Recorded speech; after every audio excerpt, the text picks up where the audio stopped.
चलो इस बीच बड़ी जानकारी सामने आ रही, जहां पाकिस्तान ने 4 घंटे में ही तोड़ दिया युद्ध विराम। जम्मू कश्मीर में फिर ड्रोन हमले और गोलीबारी। श्रीनगर में सुने गए 4 से 5 धमाके। सांबा में बज रहे सायरन। बड़ी जानकारी आप तक पहुंचा रहे हैं, जहां पाकिस्तान एक बार फिर से अपनी जुबान से मुकर गया और 4 घंटे में ही युद्ध विराम तोड़ दिया है। बड़ी जानकारी, जहां जम्मू कश्मीर में फिर से ड्रोन हमले और गोलीबारी की गई है, जहां पाकिस्तान ने एक बार फिर से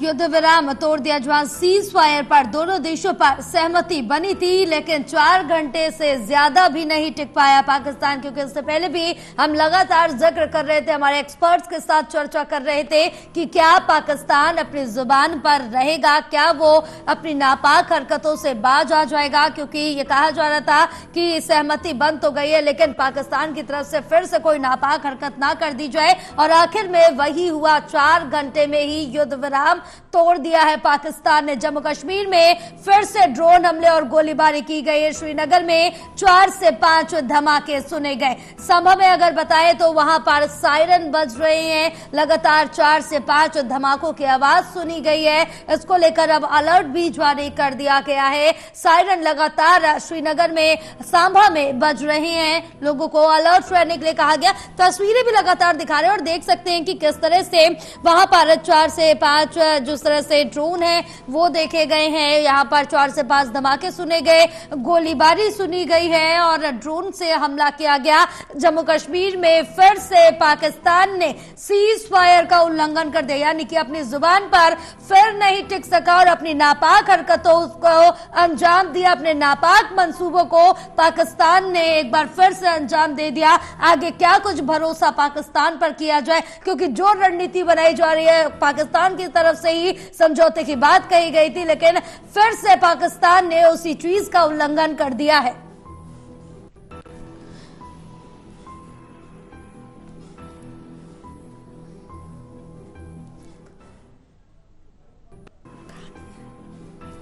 हमारे साथ एसोसिएट एडिटर जुड़े हुए हैं और हमारे साथ हमारे सहयोगी भी जुड़े हुए हैं ललित, उनसे और ज्यादा जानकारी लेंगे। ललित, जिस तरह से देखें, हम लगातार जिक्र भी कर रहे थे जब सीज फायर पर दोनों देशों की सहमति बनी थी कि क्या पाकिस्तान सीज फायर का उल्लंघन कर सकता है, सहमति तो बन गई और वही अंत में देखने को मिला कि 4 घंटे में ही सीज फायर का उल्लंघन कर दिया, युद्ध विराम तोड़ दिया है।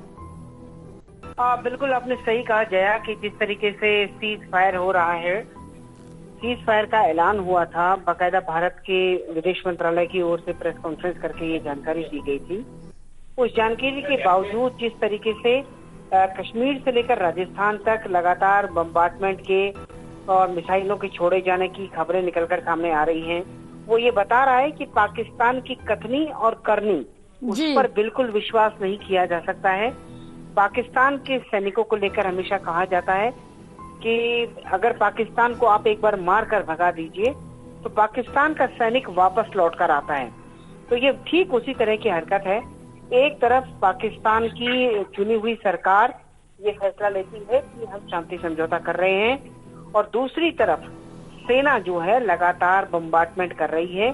श्रीनगर में इस वक्त ब्लैकआउट कर दिया गया है, सीमावर्ती कई इलाकों में ब्लैकआउट कर दिया गया है।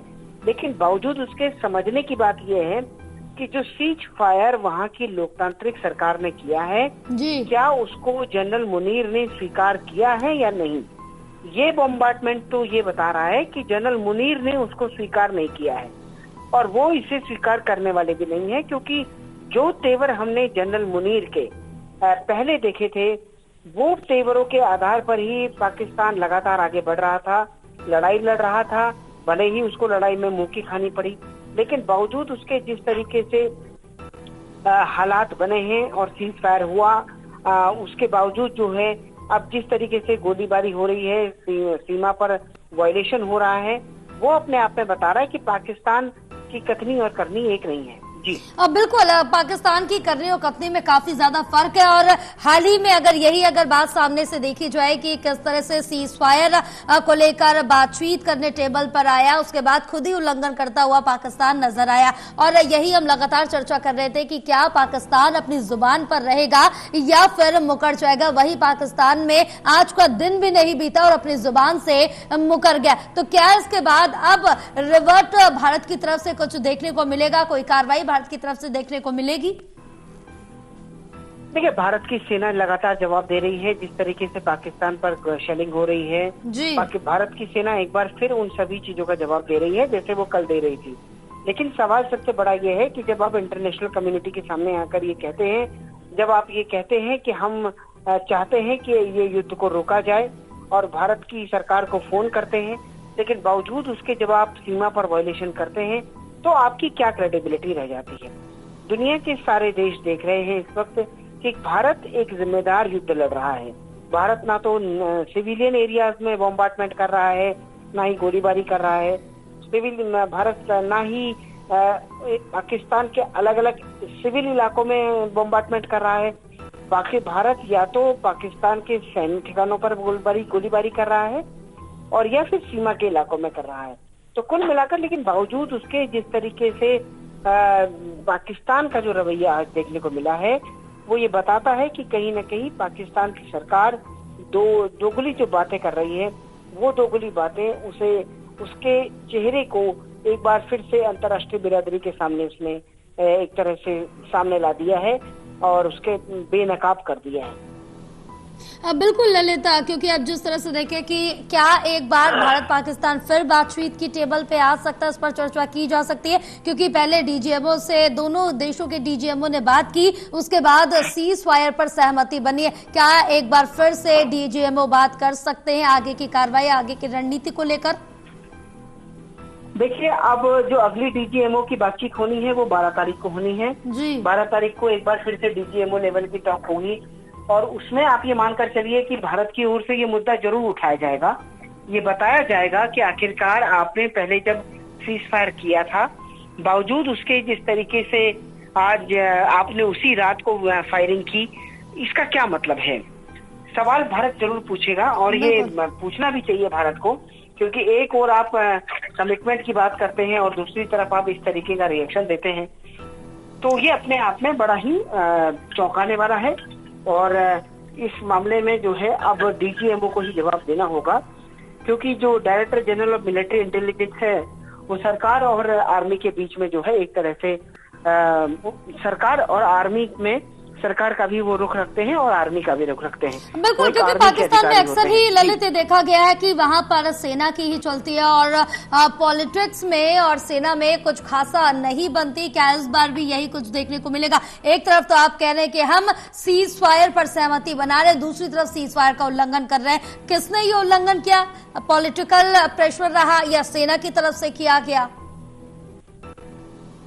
देखिए, ये बात खुलकर ये तो बात समझ में आती है कि ये अगर सीज फायर के ऐलान के बावजूद जिस तरीके से ये गोलीबारी हो रही है जी, वो गोलीबारी अगर हो रही है तो उसमें निश्चित तौर पर सेना की इन्वॉल्वमेंट है जी। क्योंकि सरकार तो लगातार सीज फायर की बात कर रही है और सरकार का ये रुख बताता है कि कहीं न कहीं सरकार ये चाहती है कि भारत के साथ सीज फायर किया जाए, लेकिन पाकिस्तान की सेना ये नहीं चाहती। और देखिए, एक बात हमको जया समझनी पड़ेगी कि भारत की सेना में और पाकिस्तान की सेना में बहुत बड़ा अंतर है। भारत की सेना एक प्रोफेशनल सेना है, एक कमिटेड फोर्स है जो कि देश की रक्षा के लिए काम करती है अपनी सरकार के आदेश पर। लेकिन वहां की जो सेना है वो सेना तो है, लेकिन उसके अपने सत्ता में आने के हित हैं। वो चाहते हैं कि हम सेना में भी रहें और सरकार में भी रहें और हम देश को भी चलाएं। तो ऐसे में आप समझ सकती हैं कि जब जिस तरीके से एक तरह से बड़े हित सधे हों, जब सेना की भी अपनी महत्वाकांक्षाएं आ जाएंगी सामने कि उनको सरकार में आना है, तो फिर निश्चित तौर पर आप समझिए कि वो सेना कम और पॉलिटिकल पार्टी जैसी एक तरह से ज्यादा हो जाती है। जी बिल्कुल ललिता, क्योंकि जो तरह से देखिए कि पाकिस्तान में खुद ही अंदर डिस्प्यूट चलता रहता है, पॉलिटिक्स के बीच में और सेना के बीच में खुद ही सहमति नहीं है, खुद ही अपने आंतरिक परेशानियों, आंतरिक समस्याओं से जूझ रहे। लेकिन जो ये सीज फायर का उल्लंघन किया गया, किसकी कमी के चलते किया गया, ये सवाल एक बड़ा है। अब 12 तारीख को जब बातचीत होगी, उसमें भारत जब अपने पॉइंट्स रखेगा तो देखना होगा कि क्या कुछ निष्कर्ष निकल के आता है। लेकिन अभी हम चर्चा कर रहे हैं कि जिस तरह से पाकिस्तान अपनी बात पर नहीं रहा, तो तमाम यहाँ पर चीजें, एलिगेशंस पाकिस्तान पर लगातार लगते हुए आ रहे हैं कि पाकिस्तान आतंकवादियों का पोषक है, आतंकवादियों को पालता है, उनकी शरण में रहते हैं आतंकवादी। तो कहीं ना कहीं इस तरह से सीज फायर का उल्लंघन करके क्या खुद पाकिस्तान शांति नहीं चाहता है? देखिए, पाकिस्तान शांति चाहता है या नहीं चाहता है, पाकिस्तान में दो दरअसल इस्टेब्लिशमेंट हैं, एक सरकार है और एक सेना है। और जो आज का जो पूरा एक तरह से ड्रामेटिकल जो पूरा एपिसोड रहा है, उस एपिसोड में हमको ये देखने को मिला है कि पाकिस्तान की सरकार चाह रही है सीज फायर करना, लेकिन जो पाकिस्तान की आर्मी है वो नहीं चाह रही है। और नतीजा इसका हम ये देख रहे हैं कि लगातार इस वक्त भारत से कई सीमावर्ती इलाकों में फायरिंग हो रही है। जी बिल्कुल। तो क्या जिस तरह से ये सीज फायर का उल्लंघन किया गया, सेना पाकिस्तान की कुछ और चाहती है, पॉलिटिकल लीडर्स कुछ और चाहते हैं, क्या पाकिस्तान के अंदर जो डिस्प्यूट चल रहा है एक बार फिर से बाहर निकल के आएगा? क्योंकि इससे पहले भी हमने देखा है कि जो पॉलिटिकल लीडर्स है उनकी सत्ता गई है, सेना ने उनकी सत्ता छीन ली है। बिल्कुल, आप ये कह सकती हैं कि एक तरह से कि जिस तरीके से पाकिस्तान में पिछले कुछ समय से, लंबे समय से सरकार काम कर रही है, तो वो निश्चित तौर पर पाकिस्तान की आर्मी को कहीं ना कहीं सूट नहीं कर रहा है जी। और इसी का नतीजा है कि वो जिस तरीके से लगातार ये कर रही है, लगातार ये जो आज का पूरा एपिसोड हुआ है, ये बता रहा है कि कहीं ना कहीं पाकिस्तान की आर्मी पाकिस्तान की आर्मी सरकार की कतई नहीं मान रही है। और आज जो सरकार ने फैसला लिया है उसमें आर्मी की सहमति नहीं है, क्योंकि अगर आर्मी की सहमति होती तो ऐसा शायद नहीं हो पाता। बिल्कुल बिल्कुल ललित, आप बिल्कुल सही कह रहे हैं कि अगर आर्मी की सहमति होती तो आज फिर से सीज फायर का उल्लंघन ना होता।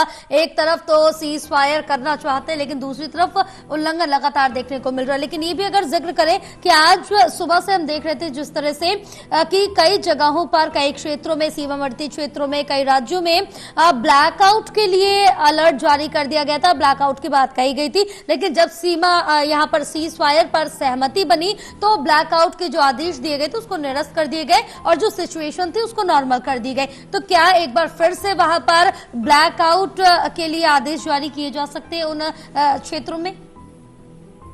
देखिए, श्रीनगर से जो खबरें निकलकर सामने आ रही हैं उसमें ये पता चल रहा है कि श्रीनगर में ब्लैकआउट कर दिया गया है जी।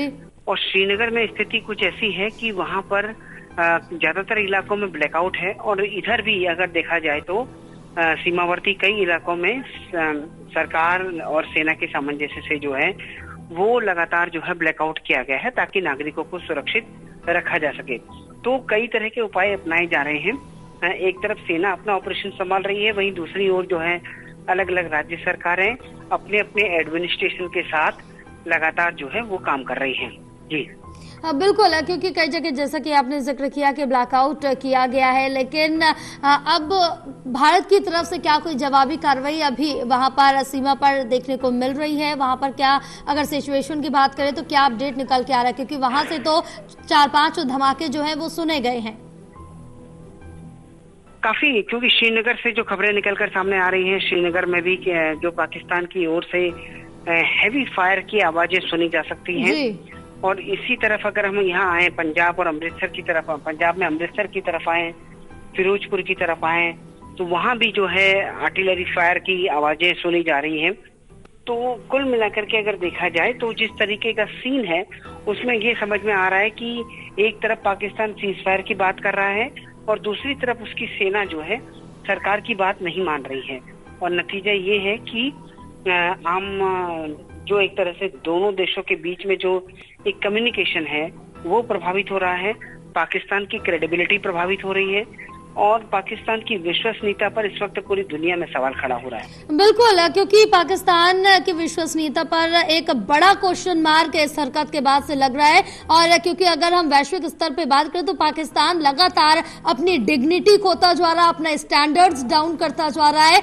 आगे आने वाले समय में अगर वैश्विक स्तर पर बात करें तो पाकिस्तान की क्या इमेज रहेगी वो तो आने वाला समय ही बताएगा। बिल्कुल, निश्चित तौर पर देखिए, पाकिस्तान की आज की अगर देखा जाए तो उसकी मार्केट वैल्यू एक तरह से जीरो है। बिल्कुल, कल रात ही उसको जो है $1 बिलियन का IMF ने कर्ज मुहैया कराया है जी।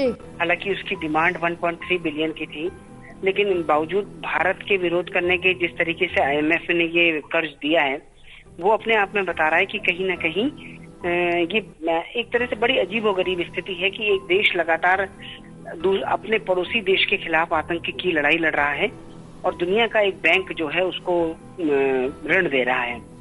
तो बिल्कुल, इस पर कई बड़े सवाल भी ललित खड़े होते हैं, इस पर भी हम जिक्र कर रहे थे, क्योंकि एक तरफ तो यहाँ पर लगातार आतंक के खिलाफ आप बोल रहे कि आतंकवाद खत्म होना चाहिए, इस पर कार्रवाई हो, और भारत ने लगातार विरोध किया है कि IMF फंड ना रिलीज करे, कर्ज ना दे पाकिस्तान को, लेकिन फिर भी कर्ज दिया गया। क्या इससे एक और पाकिस्तान को मोटिवेशन मिली है इस तरह के सीज फायर का उल्लंघन करने की, इस तरह की गोलीबारी करने की? बिल्कुल, जब आप कुछ ऐसे समझिए कि एक शख्स है जो कि जिसका व्यवहार सही नहीं है, जो गलत गतिविधियों में है और उसे कहीं से पैसे की लगातार मदद मिलती रही हो, तो आप ये समझिए कि वो क्या करेगा। वो पैसे का गलत इस्तेमाल करेगा, बेजा इस्तेमाल करेगा, जो सामान्य लोग हैं उनके खिलाफ वो इस्तेमाल करेगा। पाकिस्तान की स्थिति भी कुछ ऐसी ही है। भारत के आसपास में जितने भी पड़ोसी हैं वो सभी लोग अपनी अर्थव्यवस्थाओं को मजबूत करने में जुटे हुए हैं, लेकिन एक अकेला पाकिस्तान ऐसा है जो कि टेररिज्म को बढ़ावा दे रहा है। उसका एक ही मकसद है, वो मकसद उसका 1947 से चला आ रहा है। वो कश्मीर की जो आजादी की लड़ाई लड़ रहा है, वो कश्मीर उसको कभी नहीं मिलने वाला क्योंकि वो भारत का हिस्सा है जी। और लेकिन वो फिर भी लड़ाई लड़ रहा है, अपनी संसाधनों की बर्बादी कर रहा है, अपने पैसे की बर्बादी कर रहा है। अब लेकिन बावजूद उसके ऐसे में भारत लगातार उसको जवाब दे रहा है। लेकिन आज जो सीज फायर हुआ है उसमें ये बात भी कही गई है कि अगर भविष्य में आतंक की कोई घटना होती है जी, तो उसे एक तरह से एक्ट ऑफ वॉर माना जाएगा, यानी कि ये माना जाएगा कि पाकिस्तान ने भारत के ऊपर हमला कर दिया है। तो अगर पाकिस्तान ने हमला किया है तो फिर उसके बाद भारत रिएक्ट करने का भारत के पास पूरा अधिकार होगा और भारत कोई भी रिएक्शन उसमें दे सकता है। बिल्कुल ललित, ये बात कही गई थी और अब भी पाकिस्तान की तरफ से पहले सीज फायर का उल्लंघन किया। जम्मू कश्मीर में 4 से 5 धमाके सुने गए, तो क्या अब भी भारत के पास वो राइट है कि अब जवाबी कार्रवाई कर सकता है, मुंह तोड़ जवाब दे सकता है भारत? देखिए, भारत तो मुंह तोड़ जवाब दे रहा है लगातार। बिल्कुल ललित, आपके पास वापस आएंगे, लेकिन इस बीच बड़ी जानकारी आ रही है, जम्मू कश्मीर के कई हिस्सों में ब्लैकआउट, पठानकोट गुरदासपुर में भी ब्लैकआउट घोषित किया गया है। कई हिस्सों में जम्मू कश्मीर के ब्लैकआउट घोषित किया गया, पठानकोट गुरदासपुर में ब्लैकआउट रखा गया। वहां पर अगर बात करें जम्मू कश्मीर में एक बार फिर से ड्रोन हमले और गोलीबारी हुई है, जिसके बाद ये ब्लैकआउट घोषित किया गया, ब्लैकआउट के आदेश दिए गए। 4 से 5 धमाके श्रीनगर में सुने गए हैं, तो बड़ी जानकारी आप तक पहुंचा रहे। श्रीनगर में 4 ड्रोन मार गिराए हैं, तो बड़ी अपडेट, जम्मू कश्मीर के कई हिस्सों में धमाके सुने गए हैं। श्रीनगर में 4 ड्रोन पाक के मार गिराए हैं भारत ने। राजस्थान में पोखरण में भी पाक ड्रोन मार गिराए। जम्मू कश्मीर के कई हिस्सों में ब्लैकआउट करा दिया गया है। हमारे साथ हमारे सहयोगी ललित लगातार बने हुए हैं। ललित, जो अपडेट लगातार निकल के सामने आ रही है, जम्मू कश्मीर में ब्लैकआउट के आदेश एक बार फिर से दे दिए गए हैं और ये बताया जा रहा है कि कई ड्रोन भी देखे गए हैं और 4 पाक ड्रोन को मार गिराया है। बिल्कुल, मैं आपको भी थोड़ी देर पहले यही कह रहा था कि भारतीय सेना लगातार जवाब दे रही है और जिस तरीके से पाकिस्तान की ओर से कार्रवाई की जा रही है उसी तरीके की जवाबी कार्रवाई भारतीय सेना भी कर रही है। और भारतीय सेना की ओर से लगातार आर्टिलरी फायर किया जा रहा है। भारत का एयर डिफेंस सिस्टम जो कि S-400 ने पूरा कवर किया हुआ है, उसके जरिए भी जो पाकिस्तान ने तुर्की से जो ड्रोन खरीदे थे जो ड्रोन एक तरह से हमारे एयर डिफेंस सिस्टम ने पूरी तरह से नस्तोनाबूद कर दिए, उन ड्रोन्स का वो इस्तेमाल करके भारत के अलग अलग इलाकों में धमाके करने की जो कोशिश कर रहा है वो भी नाकाम हो रही है। यानी पाकिस्तान ने पिछले 10 सालों में जो भी इन्वेस्टमेंट किया,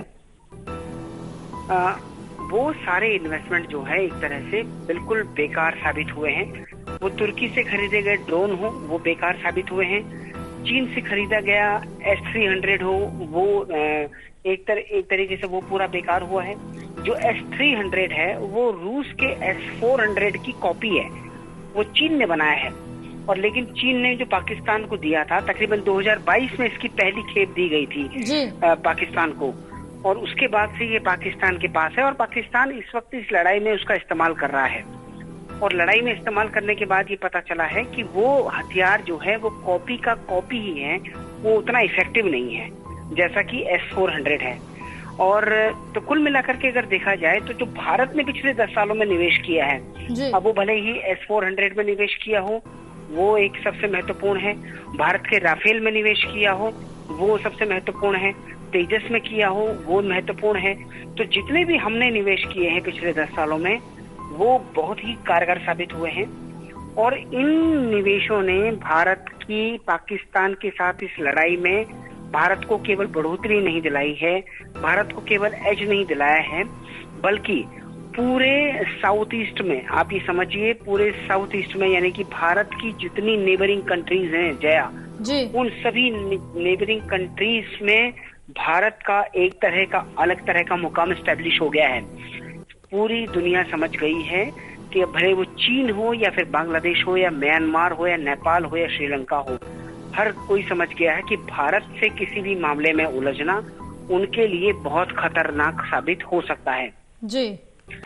तो इसलिए ये लड़ाई भले ही सीज़फायर में आ गई हो 2 दिन में, लेकिन इस 2 दिन की लड़ाई में भारत ने बहुत कुछ अचीव कर लिया है। बिल्कुल, भारत ने बहुत कुछ अचीव किया है। जो एक अपना स्टेटस सेट किया, अपना स्टैंडर्ड भारत ने सेट किया है, वो पाकिस्तान उसके आगे कहीं भी नहीं टिकता है। क्योंकि जिस तरह से देखे कि जिस तरह से पाकिस्तान घुटनों पे आ गया था, सीज़फायर पर सहमति बनाने की बात कही गई थी, लेकिन खुद ही अब उल्लंघन कर दिया है। खैर, उसका खामियाजा पाकिस्तान को किस तरह से भुगतना होगा ये तो ललित आने वाला वक्त ही बताएगा। लेकिन पाकिस्तान के पास हथियार नहीं बचे थे भारत का सामना करने के लिए, जिस वजह से वो छिटपुट घटनाएं या उकसावे की जो रणनीति है वो लगातार अपना रहा था।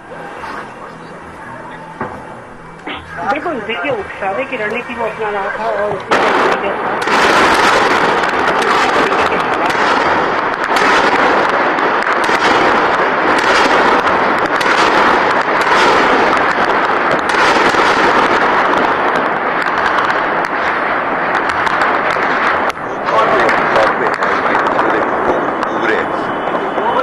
वो नीली लाइट वाले। हाँ,